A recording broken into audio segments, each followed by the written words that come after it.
We all know that the current state of NASCAR gaming is really bad right now.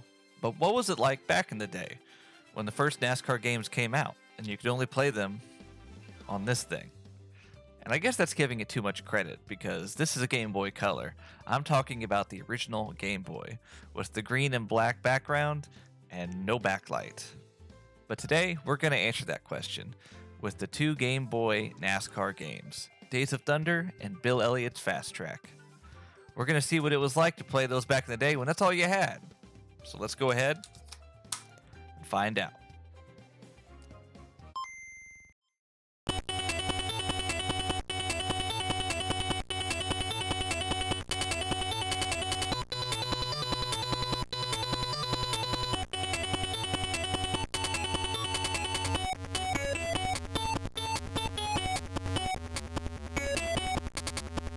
Bill Elliott's NASCAR Fast Tracks was released in 1991 by Konami. This is not like Bill Elliott's NASCAR Challenge released on the PC and Nintendo Entertainment System. When you boot up the game, you're given a bunch of different little tiles to pick from. I started with NASCAR License, and that's where you put your name in.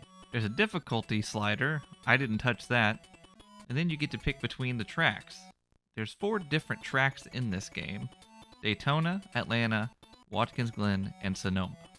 There's also a championship season where you'll race those 4 tracks over and over and over again. Then you'll go to pick your car. There's 3 different options: the Oldsmobile Cutlass, the Ford Thunderbird, and the Chevy Lumina. I do enjoy that they give you all 3 different makes for this, but they don't really change anything. We chose championship season, and once you pick everything, you go ahead and you jump right into it. So we're starting at Daytona. There's the qualifying results. We didn't qualify. And they have a little setup screen where you can choose between automatic and manual transmission and then adjust a few things on your cars. And that's pretty cool until you hit the button to go race.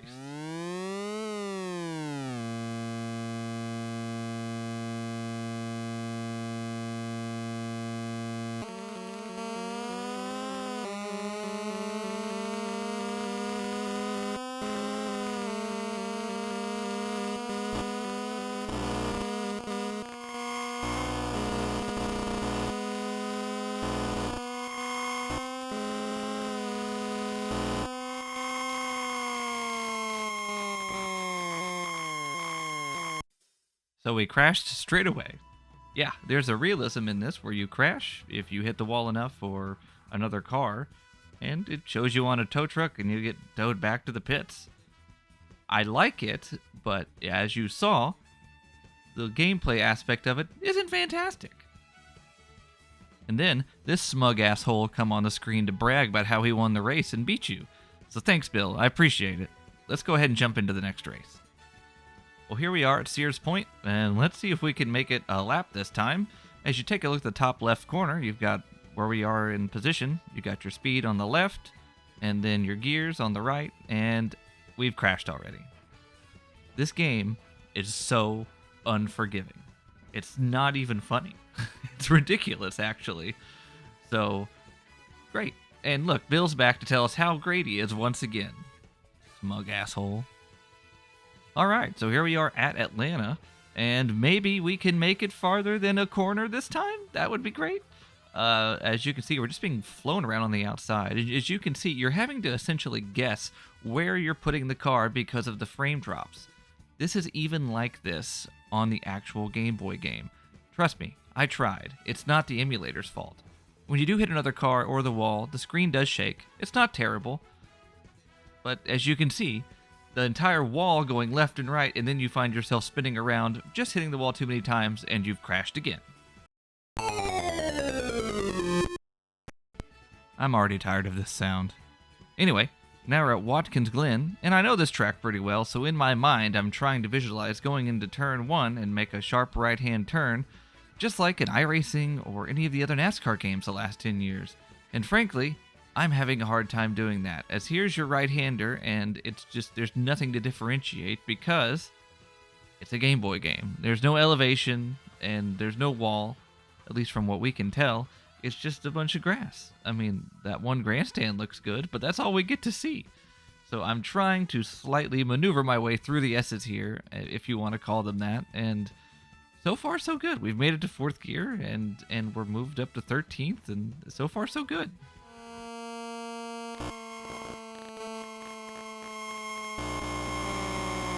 Ah, son of a bitch. This game is so finicky. We have not even made a lap yet. And yes, Bill, you won the race. When have you not won a fucking race in this game? We have not made a lap yet. We are a dead last in points by a lot. This is like worse than start in park territory. So now we've reset to go back to Daytona, and I am going to give this as much effort as I can. So we're essentially guessing where to put the car, like I said. As you can see up top, there's a little rear view mirror, which is actually pretty innovative for its time. I honestly have to give it props. But look at that, we made it a corner. The thing wants to kind of shove down towards the apron, if you want to call it that. And as you can see here, there is a wall. So I misspoke earlier. There's just no walls at Watkins Glen. As we have moved up to 11th, we are not doing too bad. This is actually surprising. I found that I was trying to turn the stick all the way like I would a current NASCAR game. With this, you just have to tap, tap, tap, tap, tap to get it right. As there's a little tri-oval in Daytona, it is way too tight of a turn, and then there's the start-finish line. Tell me how that makes sense. Anyway, as we go into the next corner, it's all the same. You're essentially going to be doing this until you crash or finish the race.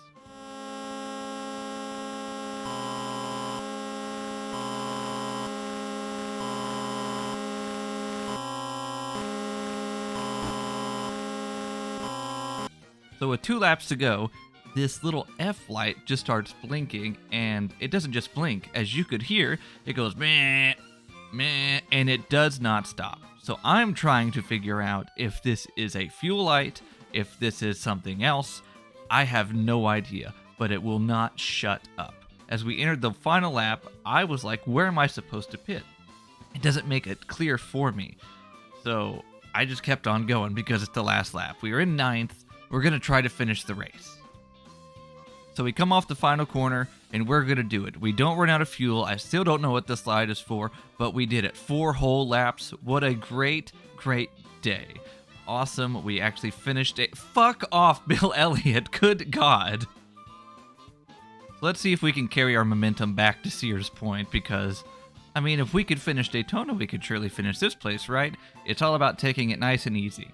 It's just that there's no real lanes to pass. It's very difficult, especially when I'm not completely competent with the layout. As you can see, we're bumping into these guys all around me.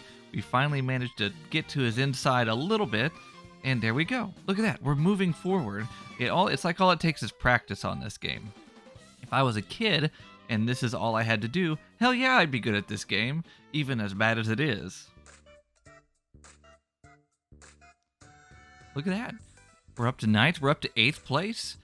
We've made a bunch of passes. We could actually keep moving forward here. This is great. This is just, I mean, we're actually making moves, and we have pace. We still haven't, I don't think, completed a lap yet, but it's something. And we push it too hard, and I'm going to guess that's the hairpin, and we're done once again. Enough! All right, we're back at Atlanta. So we made 4 laps at Daytona. Surely we can make 7 laps here. This track is the old layout, so there's no quad oval we have to worry about. As we already go to the outside of somebody, and we've crashed again. I'm done. I'm over this game. I don't care. We crashed. Come on, bring on Bill Elliott. Of course, whatever. So I decided to give Watkins Glen one last shot here, as we are heading down into turn 1, and I go to his inside, not realizing that this is the pit road entrance. And so now it puts me in a little mini game, and I'm really not sure what's going on, and I end up going past my pit stall, and we're stuck. I can't go in reverse. We're stuck. There is a pit road. This is how you get gas. This is how you change tires, but I missed it. So what a fitting end for this game. So that's Bill Elliott's NASCAR Fast Tracks. I did give the game a lot of flack, but you have to remember that this game came out in 1991 on the original Game Boy. It's not that bad. As a kid, if I had this game, I would have played the crap out of it. And I think I would have gotten actually pretty decent, because as a kid, As most of us know, you only get 1 or 2 games a year or whatever, and you're going to put a lot of time into them. So honestly, I think I would have enjoyed it, but it is what it is. I didn't hate it.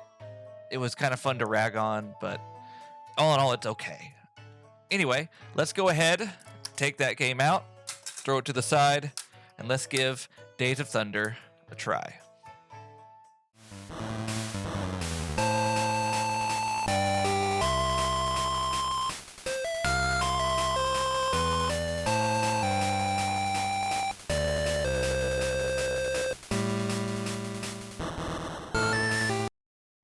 Okay, I've got to admit, it's pretty damn cool that they got the theme in there. Anyway, you're at the main menu. You've got Daytona, Phoenix, Atlanta, Michigan, and Miami as your racetrack. So you have more tracks than you had in the Bill Elliott game. You can change your lap count, and there's a single race or a season. So we chose season, and as you can see, I'm trying to figure out how to maneuver this little menu. I'm trying to skip past qualify and enter straight into a race, and I can't figure it out, so the menu is a little confusing. But here we are, on track, another cockpit view, and honestly, I know what you're thinking. Holy crap, this looks horrible. Now, on first glance, I would tend to agree, but you have to remember, this game came out in 1990. This is pretty darn impressive. A full 3D model of a racetrack in a Game Boy game? It's actually pretty darn cool. It's 1990, so it's not great. If you're looking at the screen, you'll see, yeah, it's confusing. When you exit a corner, you have no idea where you are, not a clue. It feels like the car is sideways. When you go down a straightaway, it's just a lot.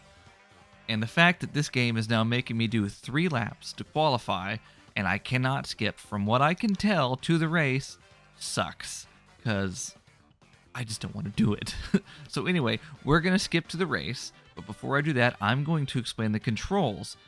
It took me a couple laps to figure them out. You hold the accelerate button until you get to your desired speed. And once you get to your desired speed, you let go of the button and you're still going that fast. So if you hold the button all the way down to your top speed of 207, you can let go. The only way to slow down is to hit the brake or hit the wall or go off track. It's maddening. It doesn't make any sense. Why is it not directly correlated to... It's never like... It's not unlike any racing game I've ever played. As you can tell, I'm very flabbergasted. It was just so confusing. And... I don't know. It gives me a headache. This whole game, I'm going to say it straight up. This game, this view, the lack of knowing where you are gave me a headache. So all I could do was this one race before I was over it. So here's our qualifying position. We weren't last. We're technically Cold Trickle, and we were like 16th. So we've got a ways to go. As I'll just let you have the sounds to begin with of what this game actually sounds like.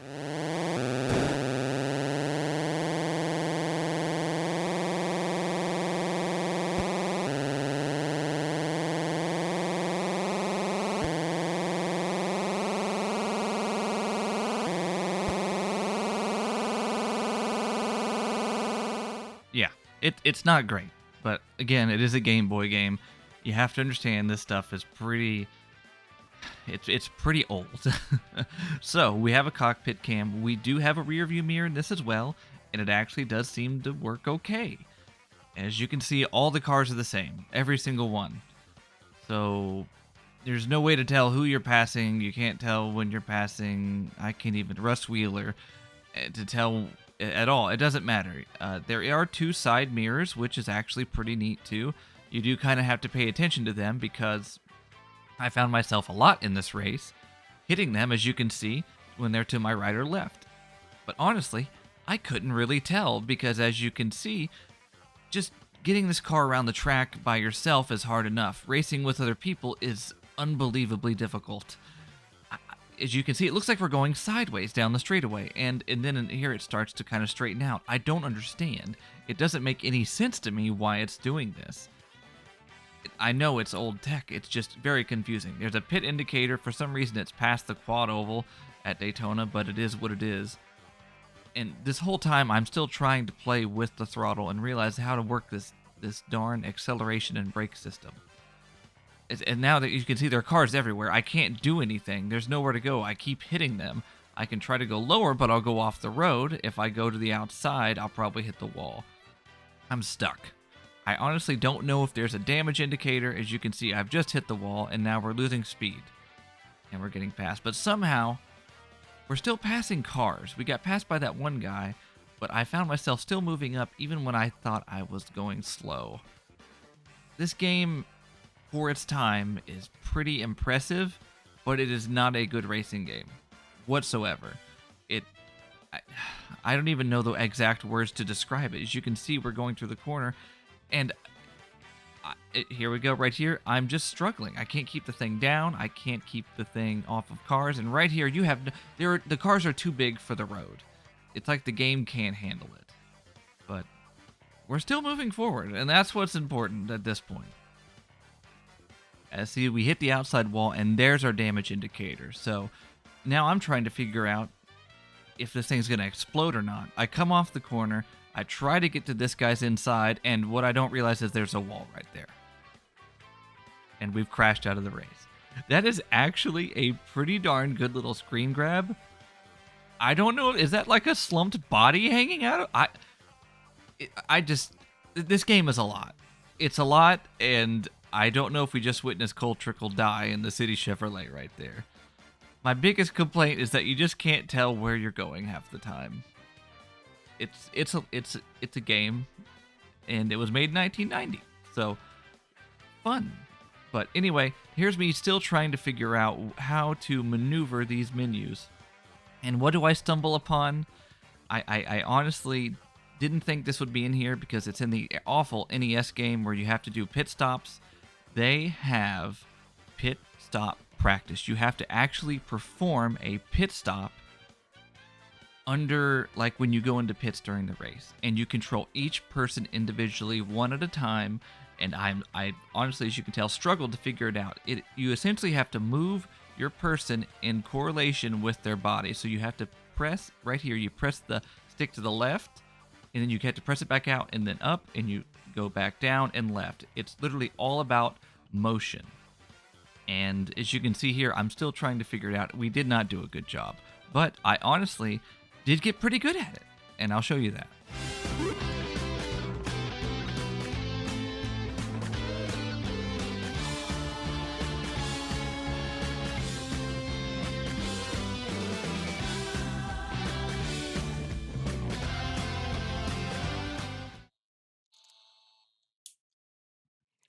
So that was Days of Thunder. I know I didn't get as far into it as I did with the Bill Elliott game, but honestly, that's pretty much all you're going to get. It takes a long time just to get into a race in the season mode, and it's really not fun.